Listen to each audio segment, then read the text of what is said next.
Heidi.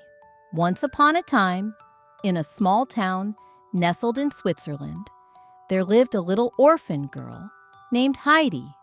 She had been raised by her Aunt Deet after losing both of her parents. However, one day, Aunt Deet found a new job and could no longer care for Heidi. She decided to take the little girl to her grandfather, an old man who lived high in the Alps, far from the village. He was known for being gruff and distant, having distanced himself from the townspeople for many years. With a heavy heart, Heidi followed her aunt up the winding mountain path. When they finally reached the wooden cabin where her grandfather lived, the old man was not pleased to see them. He grumbled and frowned, unwilling to take in a child. However, Heidi's bright smile and kind nature slowly began to soften his heart. As the days passed, he found himself growing fond of the cheerful little girl who filled his lonely home with laughter. Heidi quickly adapted to her new life in the mountains. She loved the fresh air, the lush green meadows, and the towering snow-capped peaks. One day, she met a young boy named Peter, a poor shepherd who tended to the goats in the hills. The two became inseparable friends, spending their days exploring the mountains and playing among the wildflowers. Peter guided his flock across the meadows every morning while Heidi ran beside him, marveling at the beauty of nature. Seasons changed, painting the Alps in breathtaking colors. The summer meadows bloomed with flowers of every hue, while winter draped the mountains in a glistening white blanket.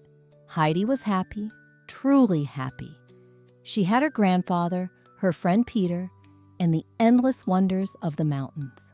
But one day, Aunt Deet returned. She had arranged for Heidi to go to Frankfurt, where she would serve as a companion to a wealthy girl named Clara. Clara was kind but frail, confined to a wheelchair. Though Heidi did not want to leave her grandfather and the mountains, she had no choice. She tearfully bid farewell and followed her aunt to the grand city. Frankfurt was nothing like the Alps. The air felt heavy, the streets were noisy, and the tall buildings blocked out the sky. Heidi struggled to adjust, missing the open meadows and her carefree days with Peter.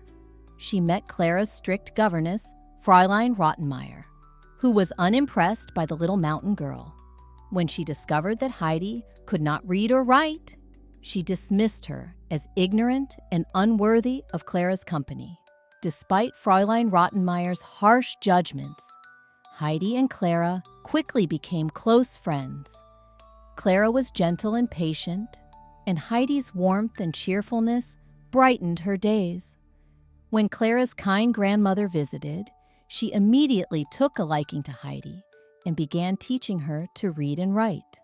Under her guidance, Heidi made great progress, but her heart remained heavy. She missed her grandfather, Peter, and the endless skies of the Alps. Over time, Heidi grew increasingly homesick. She lost her appetite, became pale, and even started sleepwalking. A doctor examined her and, realizing her deep longing for home, advised that she be sent back to the mountains. When she finally returned to her grandfather's cabin, he was overjoyed to see her. Heidi's health quickly improved, and her laughter once again echoed through the hills. She kept in touch with Clara through letters, and one day, she invited her friend to visit the Alps. Clara's grandmother agreed, hoping that the fresh mountain air would do her good.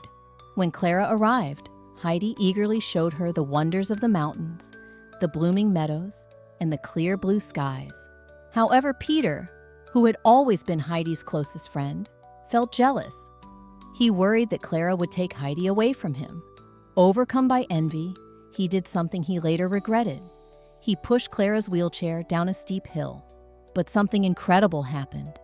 Instead of falling, Clara hesitated for a moment, then took a shaky step forward. With Heidi and her grandfather encouraging her, she took another step, and then another. "I can walk! Oh, I can walk!" she cried in astonishment. It was a miracle. Peter, realizing the gravity of his mistake immediately confessed what he had done and apologized sincerely. Clara forgave him, and her family, overwhelmed with joy at her recovery, thanked Heidi and her grandfather for their kindness. From that day on, Clara visited the mountains often, and Peter learned the true value of friendship. Heidi, now surrounded by the people she loved, knew that happiness was found not in wealth or grand cities, but in the warmth of friendship and the beauty of nature. Moral of the story: always be kind, for kindness can create miracles.